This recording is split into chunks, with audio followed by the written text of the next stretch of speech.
വിദ്യാലയത്തിന്റെ ആഭിമുഖ്യത്തിൽ ഒരു ആഴ്ച നീണ്ടു നിൽക്കുന്ന യോഗ വാരമായിട്ടാണ് ഇത്തവണ ആചരിക്കുന്നത്. അപ്പൊ ഇദ്ദേഹത്തിന്റെ യോഗാവാരം തവണ എംപവർമെന്റ് ഓഫ് വിമൺ എന്നുള്ള പേരിലാണ് രാജ്യം ആദരിക്കപ്പെടുന്നത്. അപ്പൊ ഇതിന്റെ ഭാഗമായിട്ട് ആദ്യത്തെ ദിവസം പൈതൃകം വനിതാവേദിയുടെ ആഭിമുഖ്യത്തിൽ ഒരു മെഡിറ്റേഷൻ ക്ലാസ് എന്നിവിടെ ഇവിടെ വെച്ചിട്ട് നടത്തപ്പെടുന്നു. അപ്പൊ തന്നെ 18-ാം തീയതി, ഇത് 17-ാം തീയതിയാണ് നടത്തുന്നത്.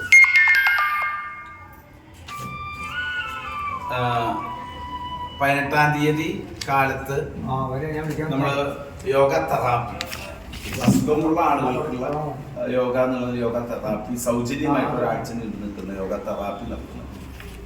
യോഗ തെറാപ്പി ഉദ്ഘാടനം ചെയ്യപ്പെടുന്നത് നല്ലപ്പള്ളി നാരായണാലയത്തിലെ സ്വാമിജി, നമ്മുടെ നാരായണാലയത്തിനും നേതൃത്വം നൽകുന്ന സന്മയാനന്ദ സരസ്വതി അവർക്കാണ്.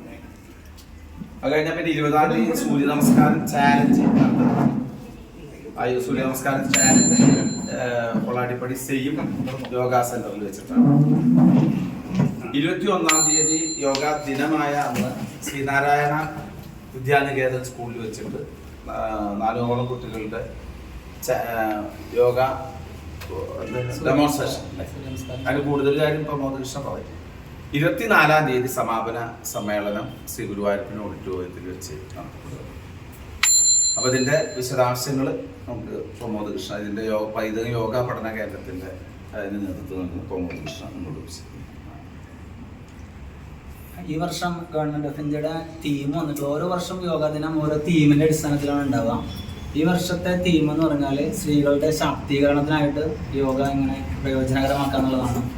അതിൻ്റെ ഭാഗമായിട്ടാണ് നമ്മൾ അമ്മമാർക്ക് വേണ്ടിയിട്ടുള്ള ഒരു സൂര്യ നമസ്കാര കോമ്പറ്റീഷൻ പ്ലസ് പ്രായമുള്ള അമ്മമാർക്കുള്ള തെറാപ്പി പോലെ ഉള്ള സൗജന്യമായിട്ട് ഒരു ക്ലാസ്സും അറേഞ്ച് ചെയ്യുന്നുണ്ട്. അതിന് പ്രാധാന്യം കൊടുക്കുന്നുണ്ട്. പ്ലസ് കുട്ടികൾക്ക് വേണ്ടിയിട്ടുള്ള യോഗാസന കോമ്പറ്റീഷൻസ്. സൂര്യ നമസ്കാരത്തിൻ്റെ പ്രാധാന്യം ഈ പറഞ്ഞ പോലെ പ്രായമുള്ള ആളുകൾക്ക് അഡ്വാൻസ് ആയിട്ടുള്ള ആസനാസുകളോ അങ്ങനെയുള്ള സെക്ഷനൊക്കെ ചെയ്യാൻ ബുദ്ധിമുട്ടുള്ള കാരണം എല്ലാവർക്കും ചെയ്യാൻ പറ്റുന്ന ഒരു സമ്പൂർണ്ണ വ്യായാമ രീതിയായിട്ടുള്ള സൂര്യ നമസ്കാരത്തിനെ പ്രൊമോട്ട് ചെയ്യുക എന്നുള്ളൊരു നല്ല ഉദ്ദേശത്തിൻ്റെ ഭാഗമായിട്ടാണ് കുട്ടികൾക്കും അമ്മമാർക്കും വേണ്ടിയിട്ട് ഈ വർഷം സൂര്യ നമസ്കാരം ചലഞ്ചും സൂര്യ നമസ്കാരം കോമ്പറ്റീഷനും സൂര്യ നമസ്കാരം ഒരു മാസ് ഡെമോൺസ്ട്രേഷനും പ്ലാൻ ചെയ്തിട്ട് ചെയ്യുന്നത്. വിവിധ സ്ഥലങ്ങളിലായിട്ടാണ് അത് ചെയ്യുന്നത്. ആദ്യത്തെ ദിവസം നമ്മൾ ഇവിടെ 17-ാം തീയതി അമ്മമാർക്ക് വേണ്ടിയിട്ട് പൈതൃകം വനിതാവേദിയുടെ ഭാഗമായിട്ട് സൗജന്യമായിട്ട് യോഗ മെഡിറ്റേഷൻ പരിശീലനത്തോടു കൂടിയിട്ട് ആരംഭിക്കും. പ്ലസ് 18-ാം തീയതി മുതൽ രാവിലെ സന്മയാനന്ദ സരസ്വതി ഉദ്ഘാടന കർമ്മം ചെയ്തിട്ട് യോഗ തെറാപ്പി ഒരാഴ്ച നീണ്ടു നിൽക്കുന്ന 1 മണിക്കൂർ ക്ലാസ്സുകളാണ് ഇപ്പോൾ പ്ലാൻ ചെയ്തിട്ടുള്ളത്. 20-ാം തീയതി സെയിം റിസർച്ച് സെന്ററിൽ വെച്ചിട്ട് അമ്മമാർക്ക് മാത്രമായിട്ട് തന്നെ സൂര്യ നമസ്കാരം കോമ്പറ്റീഷൻ, സൂര്യ നമസ്കാരം ഒരു ടൈം വെച്ചിട്ട് പറ്റാവുന്നത്ര ചെയ്യാന്നുള്ളൊരു അമ്മമാർ സ്ത്രീകൾക്ക് പ്രാധാന്യം കൊടുക്കലാണ് ഈ വർഷം യോഗാ ദിനം മുഴുവനായിട്ട് ചെയ്യുന്നത്. അതുകൊണ്ടാണ് പൈതൃക വനിതാവേദിയുടെ 17-ാം തീയതി നമ്മൾ തുടക്കം കുറിക്കുന്നതും അതിന്റെ ഭാഗമായിട്ട് തന്നെയാണ്. 20-ാം തീയതി ഈ സൂര്യ നമസ്കാരം കോമ്പറ്റീഷന് ശേഷം ചലഞ്ചിന് ശേഷം നേരെ പിറ്റേ ദിവസം ഇന്റർനാഷണൽ യോഗ ഡേയുടെ അന്ന് ചാവക്കാട് തിരുവത്ര ശ്രീനാരായണ വിദ്യാനികേതൻ സ്കൂളിൽ വെച്ചിട്ട് എല്ലാ കുട്ടികളും പങ്കെടുക്കുന്ന ഒരു മാസ് ഡെമോൺസ്ട്രേഷൻ, എല്ലാവരും ഒരുമിച്ച് സൂര്യ നമസ്കാരം ചെയ്യും. പ്ലസ് അതിൽ നിന്ന് കുറച്ച് കുട്ടികൾ പങ്കെടുക്കുന്ന രീതിയിൽ ഒരു 5 മിനിറ്റിൻ്റെ ഉള്ളിൽ ഏറ്റവും ഫാസ്റ്റായിട്ട് പെർഫെക്റ്റ് ആയിട്ട് 12 സ്റ്റെപ്പുള്ള സൂര്യ നമസ്കാരം ചെയ്യുന്ന ഒരു കോമ്പറ്റീഷനും കൂടി ഉൾപ്പെടുത്തിക്കൊണ്ട് ഒരു 1 ഡേ പ്രോഗ്രാം സ്വാമി ഉദിത് ചൈതന്യജിയാണ് അതിൽ പങ്കെടുക്കുന്നത്. 24-ാം തീയതി ഇതിന്റെ സമാപനം ഉച്ചവരെ രുക്മിണി റീജൻസിയിലെ വിവിധ സ്കൂളുകളിൽ നിന്ന് വരുന്ന കുട്ടികളുടെ സെലക്ട് ചെയ്തിട്ടുള്ള കുറച്ച് ആസനാസുകളുടെ കോമ്പറ്റീഷൻ. പ്ലസ് അതിനുശേഷം ശ്രീ ഗുരുവായൂരപ്പൻ ഓഡിറ്റോറിയത്തിൽ വെച്ചിട്ട് നമ്മളിപ്പോൾ ഓരോ വർഷങ്ങളിൽ ഏറ്റവും നല്ല യോഗ അധ്യാപകരിൽ നിന്ന് ഒരാളെ തിരഞ്ഞെടുത്തിട്ട് യോഗ ശ്രേഷ്ഠ അവാർഡ് എന്നുള്ള രീതിയിൽ ചെയ്യുന്നുണ്ട്. ഇപ്രാവശ്യം ചന്ദ്രൻ പി വേലായുധൻ എന്ന് പറയുന്ന ഒരു യോഗാചാര്യനാണ്. ആള് യോഗാസന സ്പോർട്സ് അസോസിയേഷൻ്റെ ജില്ലാ സെക്രട്ടറിയാണ്. ഗവൺമെൻറ് ഓഫ് ഇന്ത്യയുടെ യൂത്ത് അഫയേഴ്സ് ആൻഡ് മിനിസ്ട്രിയുടെ ഭാഗമായിട്ടുള്ള ഒരേ ഒരു അസോസിയേഷനുള്ളൂ യോഗാസന സ്പോർട്സ് അസോസിയേഷൻ. അതിൻ്റെ സ്റ്റേറ്റിൻ്റെ സെക്രട്ടറിയാണ്. അദ്ദേഹത്തിൻ്റെ ഒരു മികച്ച സേവനത്തിൻ്റെ ഭാഗമായിട്ട് ഈ വർഷം അദ്ദേഹത്തിനാണ് യോഗശ്രേഷ്ഠ അവാർഡ് കൊടുക്കുന്നത്. അതേപോലെ തന്നെ സ്വാമി ഉദിത് ചൈതന്യജിയുടെ നിർദ്ദേശപ്രകാരം നമ്മൾ കേശാദിവാദം എന്നുള്ള ഒരു മ്യൂസിക് വെച്ചുകൊണ്ട് ആ ഒരു സംഗീതത്തിൻ്റെ സഹായത്താൽ യോഗാസനങ്ങളും ഡാൻസും ഒക്കെ ഉൾപ്പെടുത്തിക്കൊണ്ടൊരു നൃത്ത ആവിഷ്കാരം കൂടി ശ്രീ ഗുരുവായൂരപ്പൻ ഓഡിറ്റോറിയത്തിൽ നമ്മളന്ന് ചെയ്യുന്നുണ്ട്.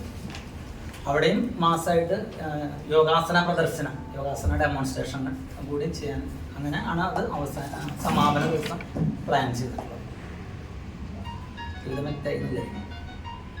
പിന്നെ അതിലൊരു പുസ്തക പ്രകാശനം ഞാൻ എഴുതിയിട്ടുള്ള ഒരു പുസ്തകം തന്നെയാണ്. അത് ആദ്യ ഒരു പതിപ്പ് കഴിഞ്ഞ വർഷം നമ്മൾ റിലീസ് ചെയ്തിട്ടുണ്ടായിരുന്നു കർഷക ഗ്രന്ഥാലയത്തിൽ വെച്ചിട്ട്. അത് രണ്ടാമത് അടിച്ചിട്ട് കുറച്ചും കൂടി മാറ്റങ്ങളൊക്കെ വരുത്തിയിട്ട് അതിന്റെ ഒരു പ്രകാശന കർമ്മം കൂടി ഇതിൽ ഉൾപ്പെടുത്തിയിട്ട് ചെയ്യുന്നുണ്ട്. കൂടുതൽ മധുരായിട്ടാണ് സെക്രട്ടറി പൈതൃകം ഇന്റർനാഷണൽ എന്ന് പറയുന്ന ഒരു സംഘടനയ്ക്ക് കൂടി രൂപം നൽകിയിരിക്കുകയാണ്. ആഗോളതലത്തിൽ പൈതൃക കലകളെ പ്രചരിപ്പിക്കുന്നതിനും കേരളത്തിൻ്റെ തനതായ കലകളെ കേരളത്തിന് പുറത്തും വിദേശത്തുമുള്ള രാജ്യങ്ങളിൽ അവതരിപ്പിക്കുന്നതിന് വേണ്ടിയുള്ള ഒരു വേദി ഒരുക്കുക എന്നുള്ള ഉദ്ദേശത്തോടു കൂടിയിട്ടാണ് പൈതൃകം ഇന്റർനാഷണലിന് തുടക്കം കുറിച്ചിരിക്കുന്നത്. ഏറെ അന്വേഷണങ്ങളുടെ ഭാഗമായിട്ട് വിവിധ കലകളെ കുറിച്ചിട്ടുള്ള അന്വേഷണങ്ങളും അതുപോലെ തന്നെ നടത്തുന്നതിന് വേണ്ടിയുള്ള ശ്രമങ്ങൾ കലാകാരന്മാരുടെ ഒരു കൂട്ടായ്മയും പൈതൃകം സംഘടിപ്പിച്ചുകൊണ്ടിരിക്കുകയാണ്. അപ്പോൾ ഏറ്റവും അടുത്തായിട്ട് ഇപ്പോൾ ഒരു യോഗ ദിനം വന്നതോടുകൂടിയിട്ടാണ് അതിൻ്റെ പരിപാടികൾക്ക് ഒരു കാലതാമസം വന്നത്. എങ്കിലും 3 മാസത്തിലൊരിക്കൽ നമ്മൾ ഒരു പരിപാടി അവതരിപ്പിക്കുന്നതിനുള്ള ഒരു പരിപാടിയാണ് ചിട്ടപ്പെടുത്തിയിരിക്കുന്നത്. യോഗാദിനത്തെ സംബന്ധിച്ചിടത്തോളം പൈതൃകം കഴിഞ്ഞ 20 വർഷത്തോളമായിട്ട് നടത്തിക്കൊണ്ടിരിക്കുന്ന ഒരു സംഭവമാണ്. പ്രത്യേകിച്ചും കേന്ദ്ര സർക്കാരിൻ്റെ പ്രധാനമന്ത്രിയുടെ നേതൃത്വത്തിൽ നടക്കുന്ന യോഗാ ദിനാചരണത്തിൻ്റെ അതൊരു നിർബന്ധപൂർവമുള്ള ആഹ്വാനത്തിൻ്റെ ഭാഗമായിട്ടാണ് പൈതൃകം അത് നടത്തി തുടങ്ങിയത്. ഇപ്പോൾ അത് വളരെ വിപുലമായ രീതിയിൽ നമ്മുടെ കൺവീനറായിട്ട് ശ്രീ പ്രമോദ് കൃഷ്ണ വന്നതോടുകൂടിയിട്ട് നമുക്ക് വിപുലമായ രീതിയിൽ 4 ദിവസം നീണ്ടു നിൽക്കുന്ന പരിപാടികളായിട്ട് നടത്തുന്നത്. നമ്മളെല്ലാ വർഷവും പൈതൃകത്തിൻ്റെ ഈ യോഗാദിന ആചരണവും യോഗാദിന പുരസ്കാരവും നൽകലുണ്ട്. ഇപ്രാവശ്യം സ്വാമിജി കൂടി ഇതിന് പ്രാധാന്യം കൊടുത്തുകൊണ്ട് സ്വാമിജി ഈ ഒരു പരിപാടിക്ക് മാത്രമായിട്ട് വരുന്നു.